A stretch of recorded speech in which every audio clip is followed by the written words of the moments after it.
Shalom, shalom, boa tarde. 21 de Tevet, 5.784, a contar da criação, 2 de janeiro de 2024, é a Era Comum, a tarde com a Torá, trazendo a Parashá da semana e as suas leituras diárias. Nós estamos no terceiro dia da semana, que é o terceiro dia para o Shabat. E hoje nós estamos aí na primeira semana do calendário da Era Comum de 2024, e a nossa Parashá da semana é Shemot, conhecido como livro do Êxodo, mas Shemot literalmente é traduzido como nomes, né? E nós vamos ver já já o porquê. Bem como também nós estamos aí no início do ano civil 2024, né? Então, o ano civil por quê? Porque todas as coisas estão sujeitas ao ano civil, né? Então, por isso, o ano civil 2024. Mas nós estamos na continuidade do ano 5.784, que é o calendário judaico que traz para nós Rosh Hashanah, o ano novo judaico, né? Que nós começamos aí geralmente setembro, outubro, e vamos até setembro e outubro, dentro do calendário judaico do ano 5.784, ok? Nós estamos na nossa Parashá da semana, chamada Shemot, né? E nós vamos ver já já a introdução que nós temos aí, que Rashi traz para nós e outros sábios do povo judeu, ok? Estamos diante da nossa realidade como Benei Noach, e todo ensinamento que nós aprendemos pela Torá, nós sempre precisamos fazer uma correlação exatamente para com os Benei Noach, os não-judeus, que abraçaram a fé monoteísta com fundamento judaico e orientação rabínica, ok?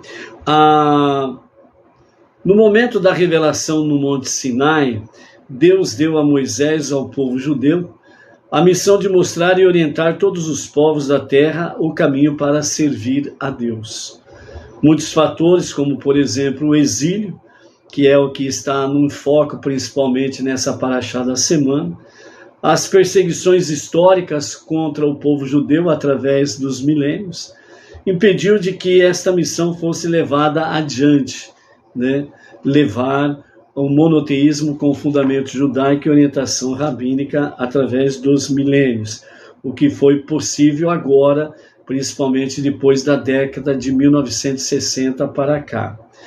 Hoje, como vivemos na era do pluralismo e da liberdade de expressão, por enquanto existe liberdade de expressão, o povo judeu, a pedido do seu líder espiritual, Rebbe de Lubavitch, Menachem Mendel, abre suas portas e transmite a todo aquele que desejar a mensagem original de Deus à humanidade, entrega diretamente no Monte Sinai a Moshe. Maimônides, um dos grandes sábios do povo judeu e um dos grandes comentaristas da Torá também, o judaísmo, assim diz ele, talvez seja a única religião que não é proselitista, ou seja, não busca novos adeptos ou novos judeus. O motivo é porque o judaísmo acredita no fato de que todas as pessoas e todos os seres foram criados com uma missão divina e são importantes para o Criador justamente no contexto em que foram criados, né?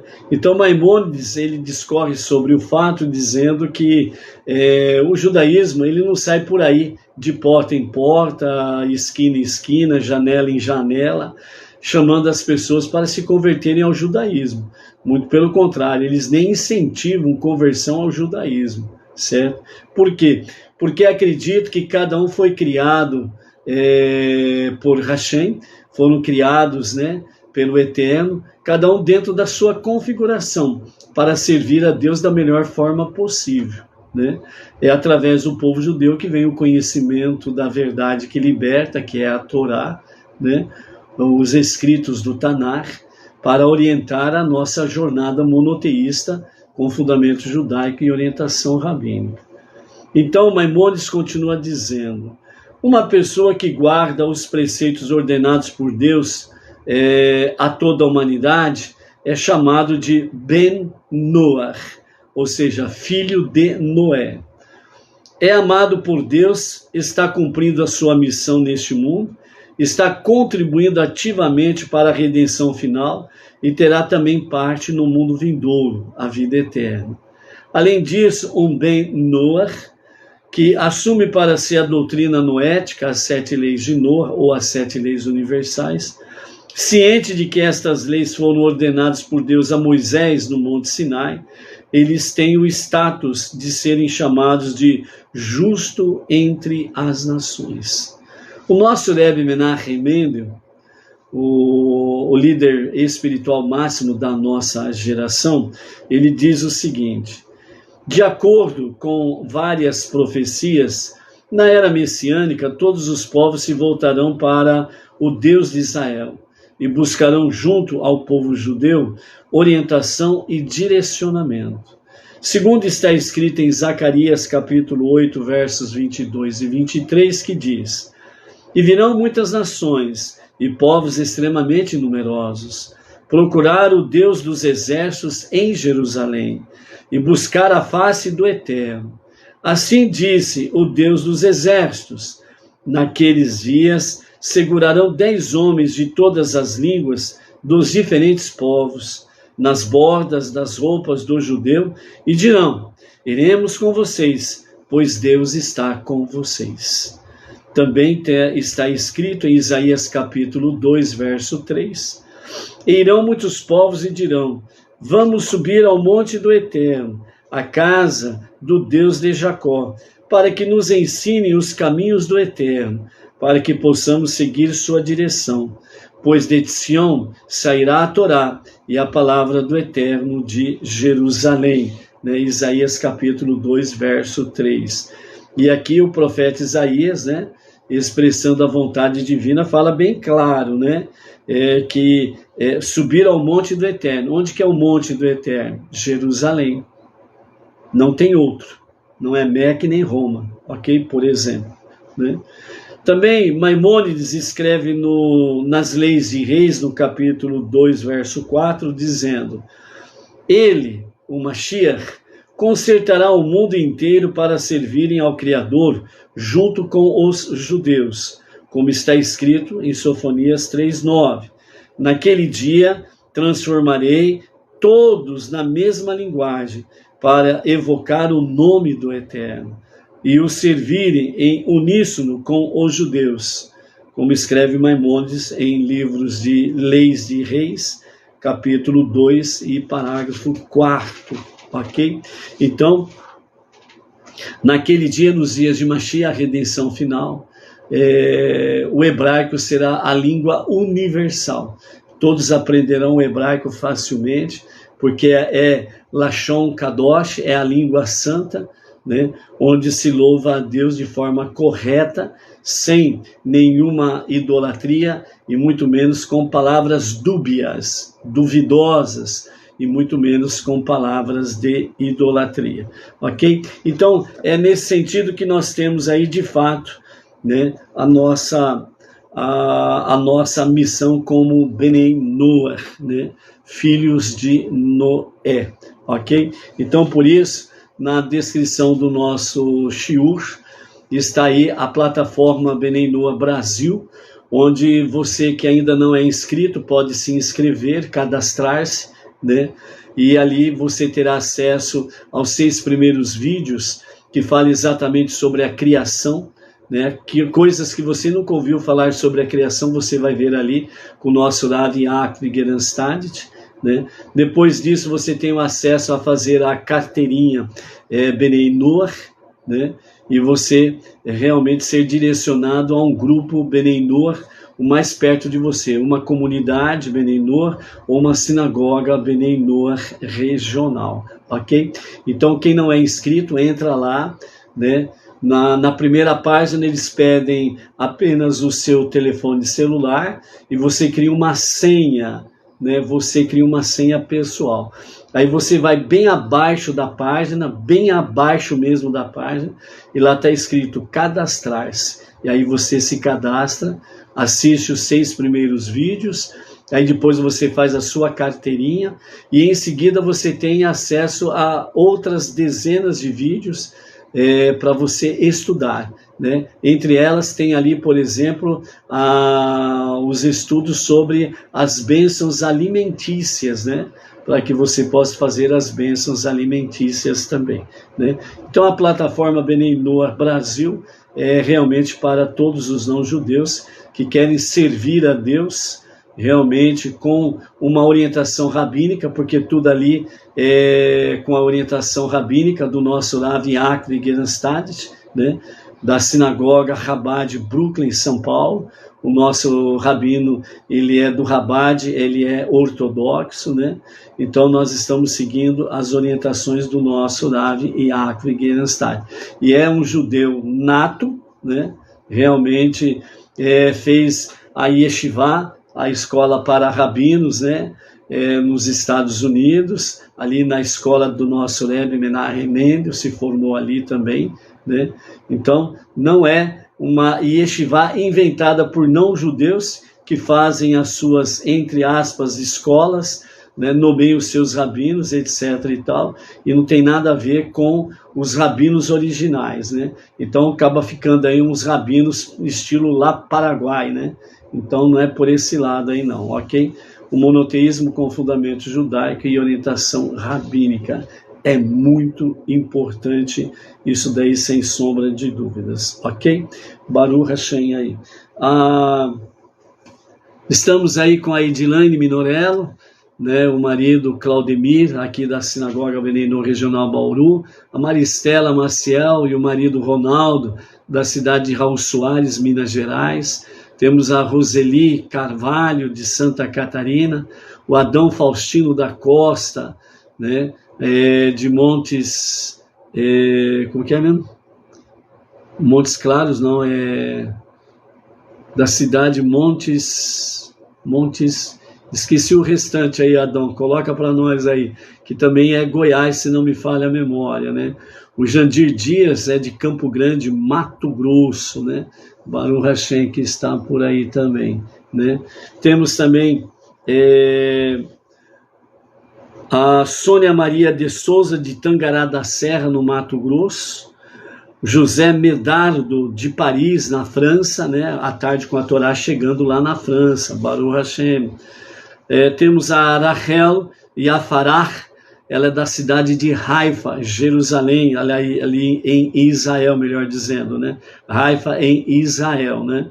Então, graças a Hashem, já são vários contatos aí que a tarde com a Torá tem com os amados aí de Israel. Temos também a Rosalind Bergman Mayerson, de Boston, Estados Unidos, né? Também há vários contatos aí dos Estados Unidos também, em A Tarde com a Torá, Baruch Hashem, ok? O livro Shemot, a sua tradução literal é nomes, e não êxodo, como é conhecido popularmente aí, né? Mas a tradução literal é nomes, e nós vamos ver os detalhes dessa questão, o porquê de nomes, né? O nomes é uma coisa que está muito ligado pessoal à pessoa, né? A pessoa que que é o dono daquele nome. Então, quando você chama aí, né, a Áurea Lisboa e o marido Ivan Lisboa, lá de Belém do Pará, né? Então, quando fala Áurea Ivan, né, então isso chama bem a atenção da pessoa, isso mostra que é algo bem pessoal, né? Então é essa mesma questão de Shemot, né? Shemot traz essa questão aí, sobre nomes, né? Entre outras coisas, né, os sábios falam que o nome ele é tão forte da pessoa, que se porventura ela desmaia, né, e Deus nos livre de qualquer desmaio, mas se a pessoa desmaia, então à medida que chama pelo nome, é tão forte isso que a pessoa volta do desmaio normalmente, né? Então é por isso daí a questão de nomes, Shemot, nomes, né, que está na forma plural. Na forma singular é Shem, nome, ok? A Aparecida Silva, aqui da Sinagoga Berenor Regional Bauru, também está presente aí, Baruch Hashem, ok? Então, os nossos mestres, né, eles nos falam sobre a introdução do livro de Shemot, né, nos chama a atenção de que o tema central do livro de Shemot é redenção. Nós vamos ver aí a questão dos nomes, o exílio, né, a escravidão e depois a redenção. Então, o livro de Shemot, o seu tema central é a redenção. E por que a redenção? Porque quando se está no exílio, o judeu ele não fica limitado ao exílio, ele olha para frente, ele olha para a redenção. Isso significa que quando você está passando por provas e testes, por exemplo, se você ficar envolvido com aquelas situações adversas à sua vontade, você acaba ficando tão emaranhado que o problema, em vez de diminuir, ele vai crescendo. E se ele vai crescendo, isso significa que você está perdendo. Então, quando nós estamos passando por provas, testes, situações, né, adversas à nossa vontade, então nós temos que olhar além disto. Nós precisamos olhar para a redenção daquela situação. Nós precisamos olhar para frente, né, vendo, tendo fé e confiança em Hashem, né, que realmente o Eterno é poderoso para nos dar a vitória completa sobre aquela adversidade. Isto é redenção, ok? Então, por isso, redenção aí, ok? Miriam Costa, né, está por aí. A Zimbi, a Alel, também está por aí, Baruch Hashem, ok? Então, amados, redenção é o tema central do nosso livro de Shemot, ok? O nome em hebraico, né, de Shemot, né, é de fato nomes e não êxodos, né? Pois por meio dos eventos que vamos ver aqui no livro, na nação judia e cada indivíduo judeu recebeu o seu nome, sua identidade judaica, essencial, nacional e pessoal. Tanto é que nós temos aí, né, exatamente no começo do livro de Shemot, né, capítulo 1, verso 1, né, embora nós temos aí, estes são os nomes dos filhos de Israel, que foram ao Egito, cada homem com a sua família, e foi com Iacob. Então aí vai discorrendo sobre os nomes das tribos de Israel, né? Reuven, Shimon, Levi, Judá e etc, ok? Então, esta é a sua identidade judaica essencial, tanto no nível nacional e como no nível pessoal. A chave para esse processo é o exílio. O exílio faz aflorar o potencial oculto da pessoa, o seu impulso para sobreviver, apesar das chances escassas. No exílio, o indivíduo não pode considerar a vida algo garantido. Deve decidir constantemente se sucumbirá ou vencerá. Então, essa é a nossa luta diária. A semelhança do povo judeu no Egito, né? E o que tem se confirmado através dos milênios.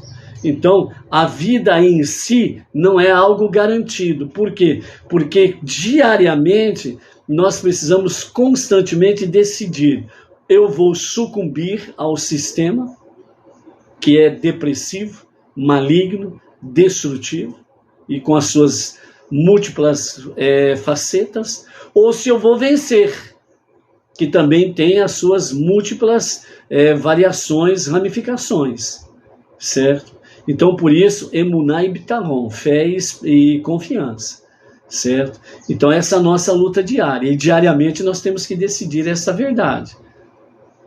Se você sentar à beira do caminho, na sarjeta, e ficar chorando e cheio de mimimi daqui e dali, você vai ser derrotado. Se você viver procurando, entre aspas, justificativos, o porquê não fiz isso e o porquê não fiz aquilo, pertinente à vontade divina, você vai sucumbir. Então, essa é a questão. é a questão que diariamente nós precisamos tomar uma decisão. Se eu vou sucumbir ao sistema destrutivo, maligno, que não vai me levar à redenção final com Mashiach e nem à vida eterna, ou se eu vou vencer todo esse sistema, todos esses problemas que aí estão. Então, por isso, a nossa jornada monoteísta com fundamento judaico e orientação rabínica, ela é muito semelhante ao povo judeu no Egito e através dos milênios. Por isso, o povo judeu, o filho primogênito de Deus, é o nosso irmão mais velho, e nós aprendemos com ele. E é por isso que nós precisamos andar ombro a ombro, para que realmente possamos, dia a dia, estarmos vencendo, sem sombra de dúvidas, todo esse sistema maligno e pernicioso que temos por aí. Ok? O Roberto Andrade, Marli Garcia e Silvana Peixoto, Baruch Hashem, mais a Maria do Socorro Salles também estão por aí. Baruch Hashem. Ok? Então, o livro de Shemot é o livro da redenção, o tema central dentro desse aspecto. E outro aspecto que nós temos aqui, que os nossos mestres comentam, é que exatamente no exílio, na adversidade, é que realmente vem o grande impulso para sobreviver. Então eu faço de tudo para sobreviver. Eu luto, eu resisto, eu sou resignado, eu não abro mão realmente de viver, custe o que custar. Então é isso que traz para nós. E outro aspecto que nós encontramos dentro dessa situação é a autodeterminação. A autodeterminação significa: eu determino para mim mesmo, eu não vou sucumbir, eu vou vencer, custe o que custar. Por mais terrível que seja a luta, por mais dolorido que seja a jornada, eu vou vencer. Então é autodeterminação, que precisa fazer parte do nosso vocabulário diário, sem sombra de dúvidas, né? Então essa autodeterminação, segundo os nossos sábios, diz que jaz dormente nos períodos de prosperidade e liberdade, que significa quando as coisas estão bem em todos os seus níveis. Então o negócio é o seguinte, eu não tenho uma autodeterminação forte, impulsiva, que me leva realmente para frente. Porque geralmente a prosperidade e a liberdade, quando as coisas estão todas numa boa, as pessoas normalmente tendem a serem mais fracas, porque elas relaxam na vigilância.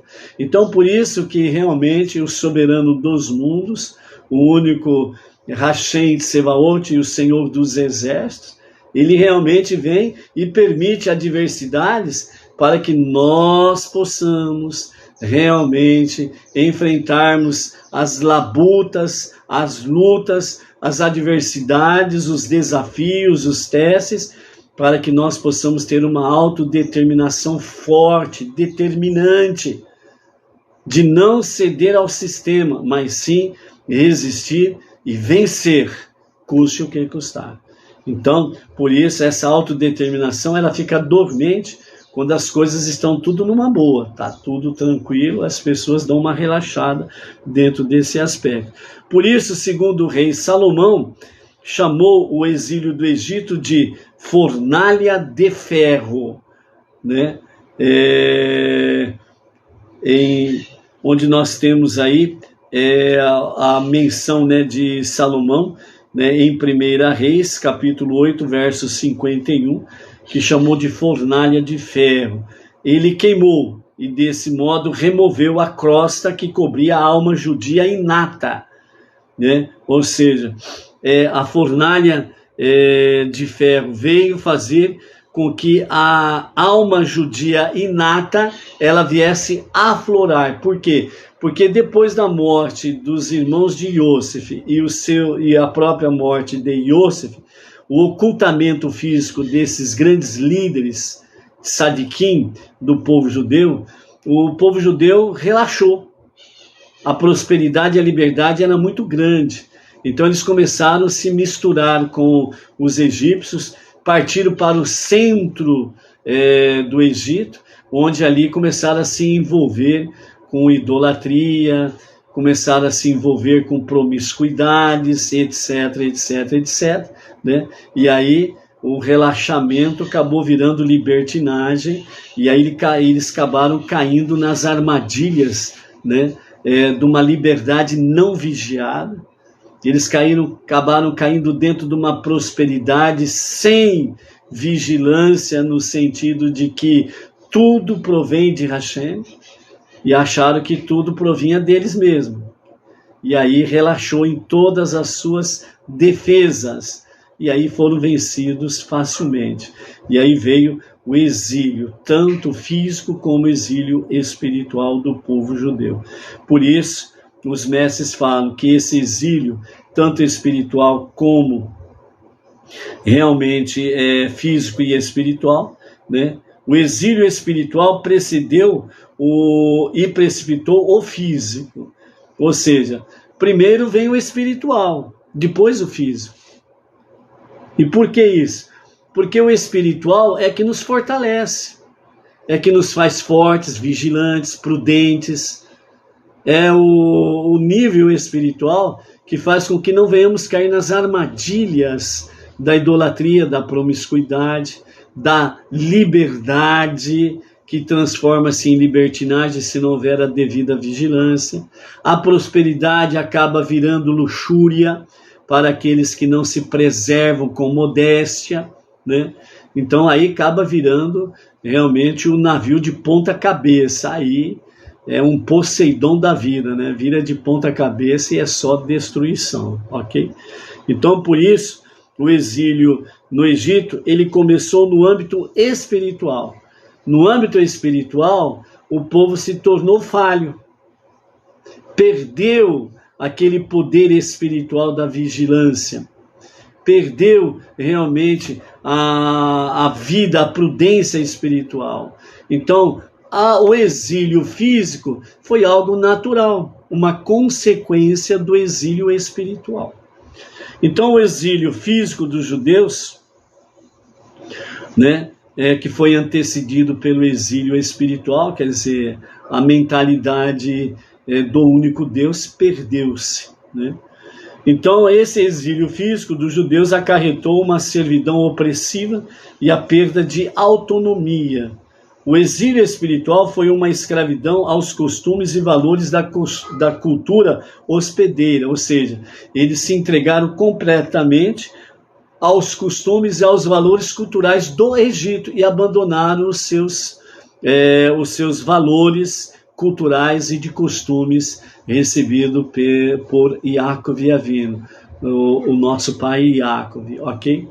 Então isso acabou levando realmente a perder a consciência divina, e dessa forma então eles perderam também a percepção do envolvimento de Deus na sua própria vida. Então o ego tomou conta, os prazeres tomaram conta, e realmente a consciência divina findou-se para aquela geração. E à medida que os exílios espiritual e físico se intensificaram, os judeus foram forçados a confrontar a sua identidade. Muitos sucumbiram à assimilação e se perderam, mas outros lutaram para reter a identidade judaica, apegaram-se tenazmente às suas tradições, recusando-se a abrir mão até de aspectos tão incidentais de sua herança, como o idioma e os nomes judaicos. O fato de se negarem a desistir até desses sinais exteriores de seu patrimônio cultural indica que ainda nutriam aquela semente interior de fé e o seu destino, né? Embora adotasse certos aspectos da visão do mundo e do modo de vida egípcia, né? Como nós vamos ver no transcorrer de Shemot, né, e até a redenção, a tribo de Levi, né, foi a única que não se contaminou, e quem não se contaminou mais com essa licenciosidade foram as mulheres. As mulheres judias, elas permaneceram fiéis aos valores culturais e aos costumes, certo? Então, é por isso que fala, e nós vamos ver mais na frente, por isso que fala que a redenção, a libertação do Egito, um dos grandes méritos foi por causa das mulheres, né? E como nós vamos ver aqui também, no nosso princípio de Shemot, né? Nós vemos aí a questão do nascimento de Moshe, né?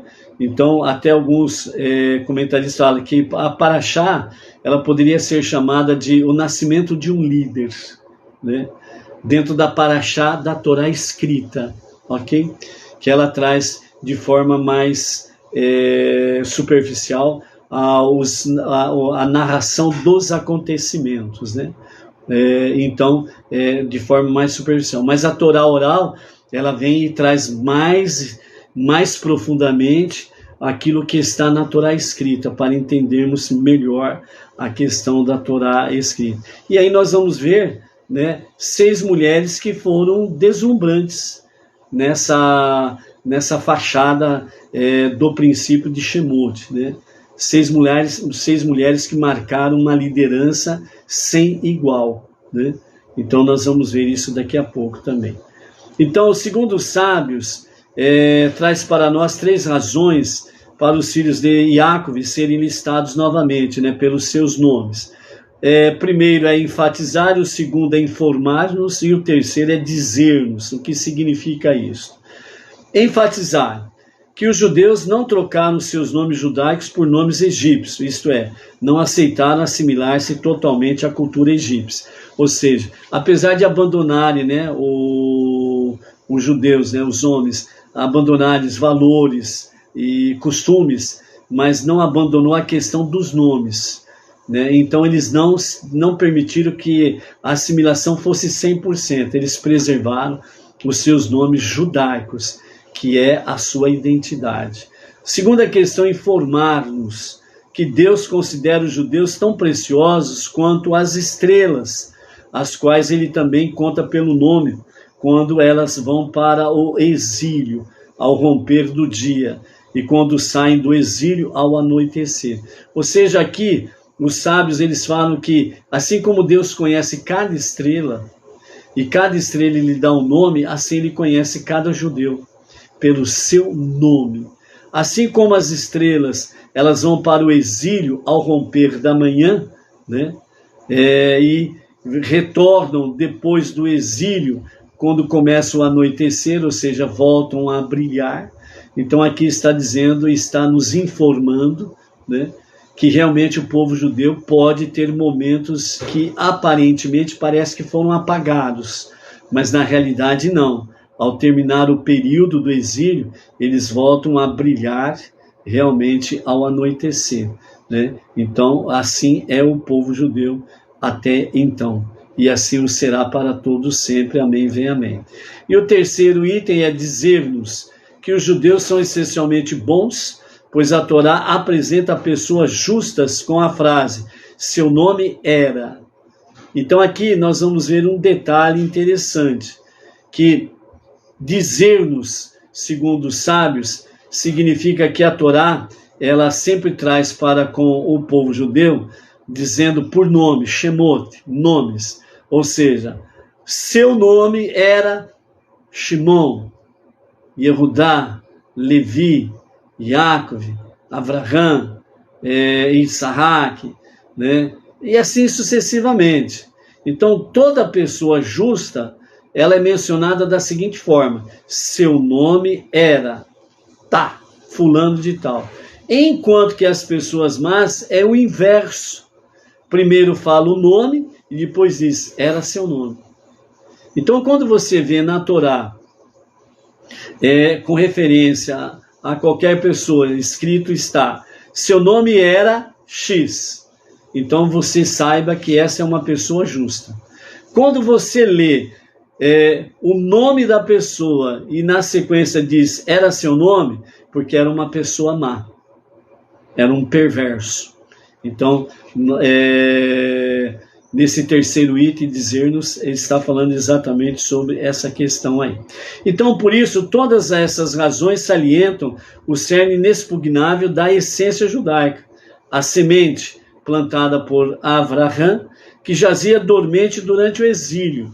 Graças a essa essência interior, o povo judeu tem motivo intrínseco para cumprir a sua missão divina. Ou seja, os sábios falam, né? O judeu, ele sempre é judeu. É a sua essência. É a sua essência. Agora, se um judeu ele torna-se de uma forma tão perversa, tão perverso, tão perverso, tão perverso, né? Ele vai acontecer igual aconteceu com aqueles judeus que morreram no Egito. Os judeus que morreram no Egito é porque eles realmente não eram dignos da redenção. E morreram no Egito. É o que nós vamos ver na praga da escuridão, a praga das trevas. Entendeu? Então, essa é a questão aqui. A essência do judeu, ela é uma realidade. E quando ela está dormente, realmente o Eterno permite a prova, o teste, a adversidade, a tragédia, para que realmente essa alma judia venha aflorar de uma forma muito poderosa, ok? Então, essa é aquilo que está ligado intimamente a cada judeu, ok? Então, por isso, Shemot significa nomes, né? E é exatamente dentro desse aspecto que vem para nós para dizer sobre nomes, né? Então, o nome é muito importante, né? Ninguém deve ser chamado por apelido, né? E como nós temos aprendido, né? O primeiro nome da pessoa, né? É importante para essa pessoa. Então, por isso, a pessoa ela deve ser chamada pelo seu nome e não por apelidos, né? Não é nem ética, não é ético chamar a pessoa por apelido, né? E é falta de educação chamar as pessoas por apelido, porque a pessoa tem um nome e esse nome precisa ser honrado, né? Então é aquela questão, esse é o meu nome, pronto, acabou. Você é José, é José, você é Maria, é Maria, você é Aparecida, é Aparecida, você é Roberto, é Eduardo, é Eduardo, você é Isabel, você é Luiz, e assim sucessivamente. Por isso as pessoas devem ser chamadas pelo nome, porque é o nome que faz com que a pessoa se sinta valorizada, ok?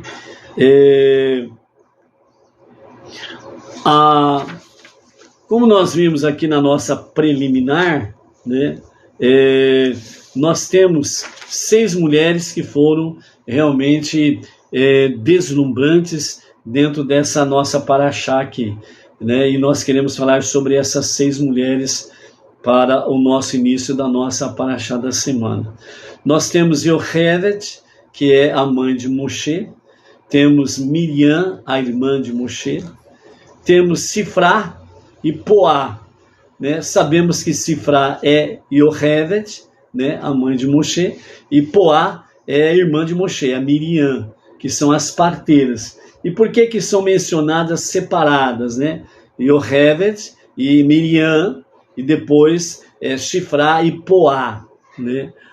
São mencionadas separadas e também dentro de um aspecto de liderança. Por que isso? Porque Yocheved e Miriam, elas agiram como mãe e irmã de Moshe. Mas Sifrá, que é Yocheved, e Poá, que é Miriam, elas agiram de outros aspectos como parteiras, né? E nós vamos ver os detalhes aqui dentro dessa questão. Depois disso nós temos exatamente Batiá, né? Batiá é conhecida como a filha do Paró, a filha do faraó, que foi a que resgatou Moshe das águas e acabou adotando como se fosse filho dela. O interessante é que Batiá, nós temos aí uma expressão que é exatamente uma expressão judaica e não egípcia. Bat-Yá. Bat, filha, Yá, de Deus, do Eterno. Então, a Batiá, certo? E depois nós temos a 6ª mulher, que é exatamente Sípora, que se torna a esposa de Moshe, ok? Vamos ver de forma resumida, alguns aspectos de cada uma destas mulheres. Iocheved, esposa de Amirã e mãe de 3 pessoas que iriam se tornar os grandes líderes do povo judeu: Miriam, Aharon e o próprio Moshe. Foi Iocheved que, no auge da perseguição egípcia, teve a coragem de ter um filho, escondê-lo durante 3 meses e então criar um plano para dar-lhe chance de ser resgatado. Sabemos muito pouco sobre Iocheved. Em sua primeira aparição na Torá, ela não é nomeada, que é exatamente quando ela nasce, logo quando estão para entrar na terra do Egito, quando saem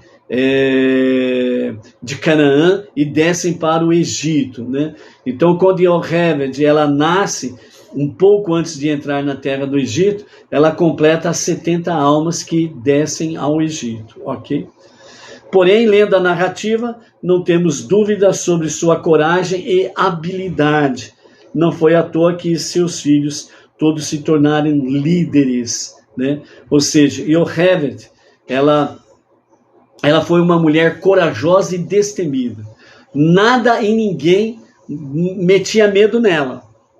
Ela não tinha medo de nada e de ninguém. E ninguém tinha o poder de influenciá-la de forma negativa, de intimidá-la, amedrontá-la, trazer terror, pavor na vida dela, né? No auge do poder do faraó do Egito, né, ela ousou desobedecer o faraó e teve um filho, que foi Moshe. E depois nós vamos ver na configuração de Shifra, como parteira, que ela mais uma vez vai desobedecer o faraó, ok? Miriam. A segunda foi Miriam, a filha de Iocheved, irmã mais velha de Moshe. Foi ela que vigiou a criança quando a pequena cesta flutuava pelo rio, e foi ela que abordou a filha do Paró, com a sugestão de que ele fosse cuidado por alguém do seu próprio povo, porque Batiá sabia que Moshe, né, aquela criança, melhor dizendo, depois que ela dá o nome, que aquela criança, ela era uma judia, que estava fugindo do decreto do pai dela. Ela viu que era um menino, e o pai dela tinha dado um decreto para todo menino judeu ser morto, jogado no Egito, morto e jogado no Egito, no rio Nilo, melhor dizendo, né? Ela sabia disso. Ela também teve a coragem, a ousadia de desobedecer a lei do seu pai, que era passível dela ser morta por causa disso. Mas também foi outra mulher heroína, corajosa, ousada, destemida, né? Então a Torá retrata a jovem Miriam como uma figura de coragem ímpar e presença de espírito, né? Ela acompanhou por todo o rio Nilo. O rio Nilo é um rio perigosíssimo, né? Todo mundo conhece como um rio que tem crocodilos, por exemplo, né? E também ela acompanhou ali todo o trajeto até chegar a ela ver a Batiá recolher Moshe das águas. Ela viu quando Moshe recusou as amas de leite egípcias, e ela se apresenta a Batiá dizendo, não seria melhor uma ama de leite judia cuidar da criança até que ele desmame e volte para os teus braços, né? Então olha a ousadia, a coragem de Miriam dentro desse aspecto aí, ok? Então por isso, no notável Midrash, lemos como, ao ouvir o decreto de que todo bebê israelita do sexo masculino deveria ser afogado no rio, Amirã liderou os israelitas para se divorciarem de suas esposas, para que não houvesse mais filhos. Ele raciocinou: seria correto trazer filhos ao mundo se havia 50% de chance de que seriam mortos ao nascer? Porém, a sua jovem filha Miriam, assim diz a tradição, argumentou com o seu pai, Amirã, e o persuadiu a mudar de ideia, dizendo ao seu pai: o seu decreto é pior do que o decreto de Faraó. O dele afeta todos os meninos, mas o seu decreto afeta também os meninos e as meninas. O dele priva as crianças da vida neste mundo. O seu vai privá-lo da vida até no mundo vindouro. Então o decreto de Amirã, o pai de Miriam, marido de Iocheved, era pior do que o do faraó. porque ele estava trazendo um jugo sobre os meninos e as meninas, que não nasceriam meninas também. E ao mesmo tempo, enquanto o faraó, no seu projeto, né, no seu decreto, ele privava as crianças, os meninos, somente neste mundo, mas não do mundo vindouro. Mas o decreto de Amirã estava privando todos os meninos e meninas do mundo vindouro, a vida eterna.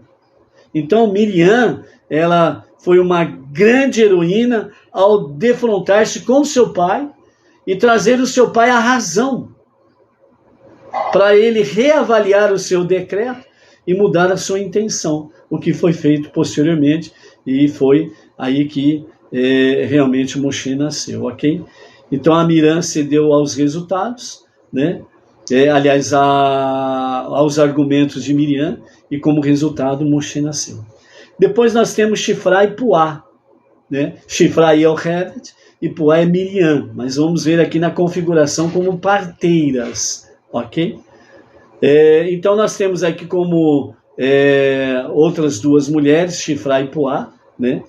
Numa outra configuração, que frustraram a primeira tentativa do faraó para o genocídio. Ordenadas a matar as crianças israelitas do sexo masculino ao nascerem, elas temiam a Deus e não fizeram o que o rei do Egito lhes tinha ordenado, e elas deixaram os meninos viver, como está na nossa paraxá da semana, capítulo 1, verso 17. Acusadas de desobediência, elas superaram o faraó, criando uma engenhosa história, quando foi perguntada para elas: por que vocês fizeram isso? Por que vocês não mataram os meninos? Então elas disseram: as mulheres hebreias, elas são vigorosas, são fortes, e elas dão à luz antes de chegarmos nas suas casas, né? Elas escaparam da punição e salvaram muitas vidas. O significado dessa história é que este é o primeiro exemplo registrado de uma das maiores contribuições do judaísmo para a civilização, a ideia de que há limites morais ao poder. Há limites morais ao poder. Não é quem está no poder pode ditar tudo. Não é quem está no poder que pode dizer: é para se fazer assim, e ponto final. Não. Há limites para todo o poder, ou todos os poderes. Ou seja, os homens que estão nos poderes, seja homem ou mulher que estão no poder de governar, de ditar regras, leis, preceitos e companhia limitada, todos eles têm um limite. E quando chega esse limite, dado por Deus, estipulado por Deus, eles têm que prestar uma conta terrível diante de Deus. Porque se as leis, os preceitos estão corruptos, e as leis não servem para proteger o cidadão de bem, não servem para proteger o trabalhador e assim sucessivamente, então tem o seu limite, tem o seu ponto final. E como todo mal tem data de validade, os que estão no poder também têm data de validade. E podem ser derrubados rapidamente, porque o soberano dos mundos determina. E Deus faz com que realmente caiam do seu poder. Há instruções que não deveriam ser obedecidas. Tudo aquilo que nos coloca contra a Torá, contra os preceitos da Torá, não podemos obedecer. São chamados de preceitos absurdos, contrários à vida, contrários à vontade divina do Criador. Então, há instruções que não deveriam ser obedecidas. Há crimes contra a humanidade que não podem ser desculpados, melhor dizendo, pela alegação de que eu estava apenas obedecendo ordens. Não. Toda ordem arbitrária não é para ser obedecida. Toda ordem que viola as cartas magnas, as constituições federais, não é para serem obedecidas. Toda ordem absurda que é contra a vontade divina não é para ser obedecida. Por quê? Porque torna-se crime contra a humanidade. Entendeu? Este conceito, conhecido como desobediência civil, geralmente é atribuído ao escritor americano do século XIX, Henry David Thoreau, e entrou na consciência internacional após o Holocausto e os julgamentos de Nuremberg. Sua verdadeira origem, porém, vem de milhares de anos antes, nas ações de duas mulheres, Shifra e Puah. Com a sua enorme coragem, elas ganharam um lugar alto entre os heróis morais da história, nos ensinando a primazia da consciência acima da conformidade, a lei da justiça acima da lei da terra. É aí que você decide se você faz a vontade de Deus ou a vontade dos homens. Baruch Adonai Eloheinu melech haolam asher hakol yabid baruch.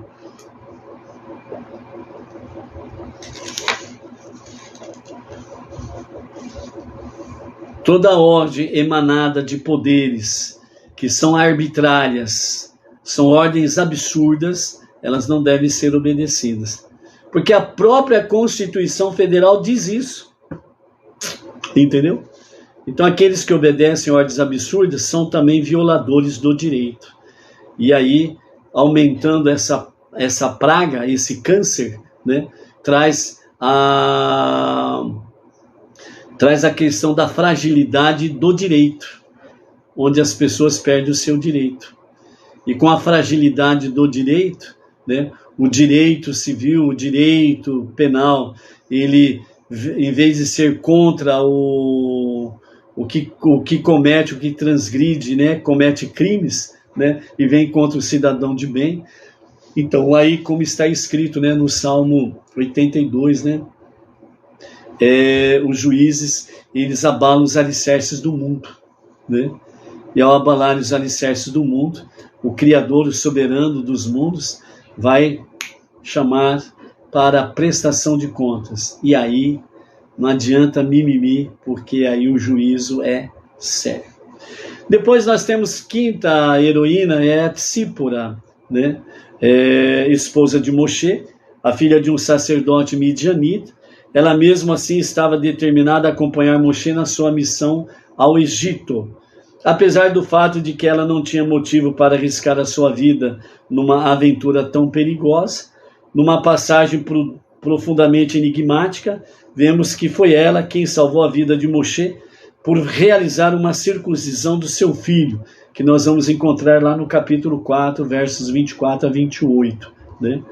Moshe demorou para fazer a circuncisão, e Moshe estava correndo um perigo de morte, né? E aí a própria Tsípora, ela mesma fez a circuncisão do seu filho, né? E aí então o perigo de morte passou e Moshe foi salvo por Tsípora. A impressão que temos dela é uma figura de monumental determinação, que no momento crucial teve um melhor senso que o próprio Moshe, de que Deus requeria, o que Deus requeria dele, e ele não se ateve a isso.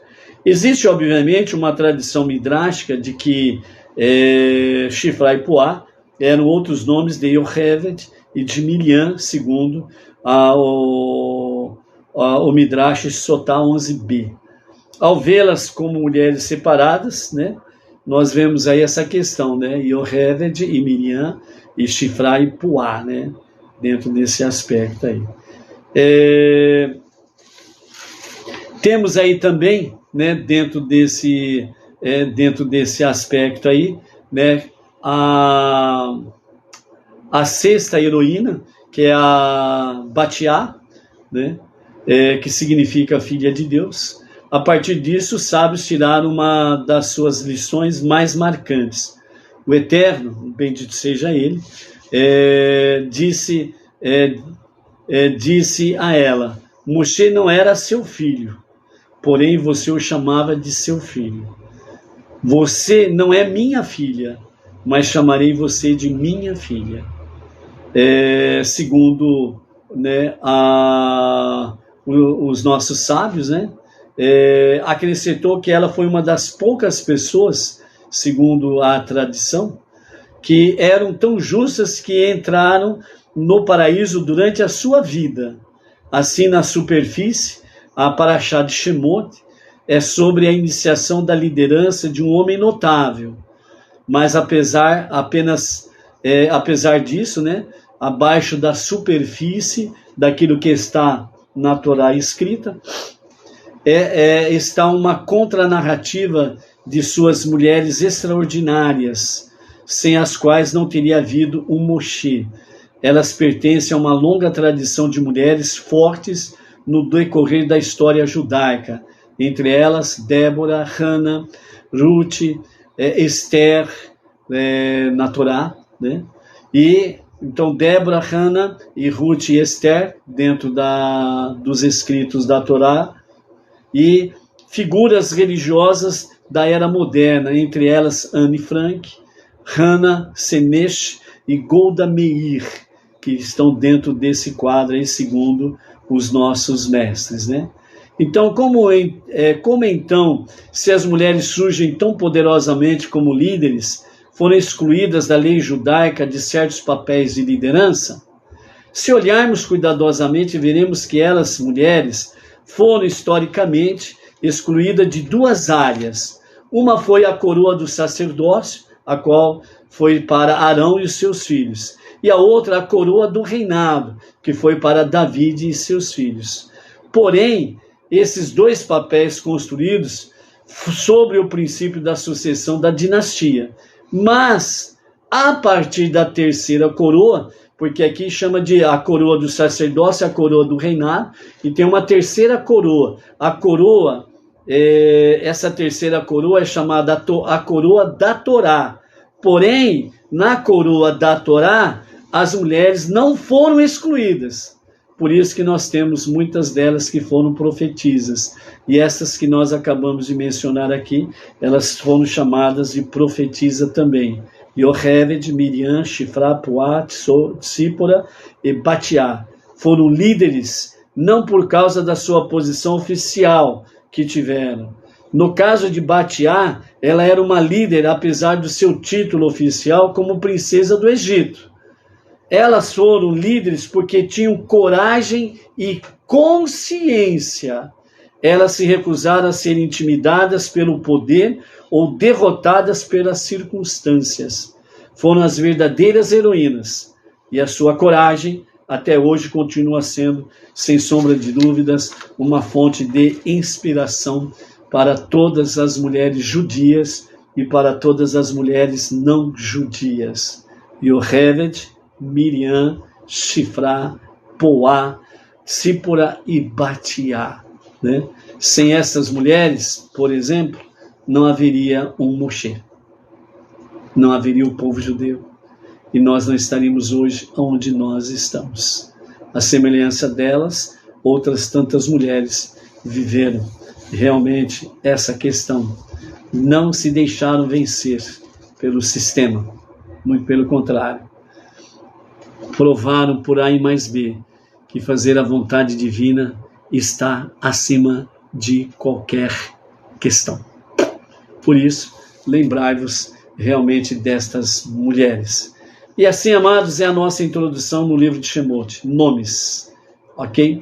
E como a tarde com a Torá são as terças e quintas-feiras e aos sábados, né?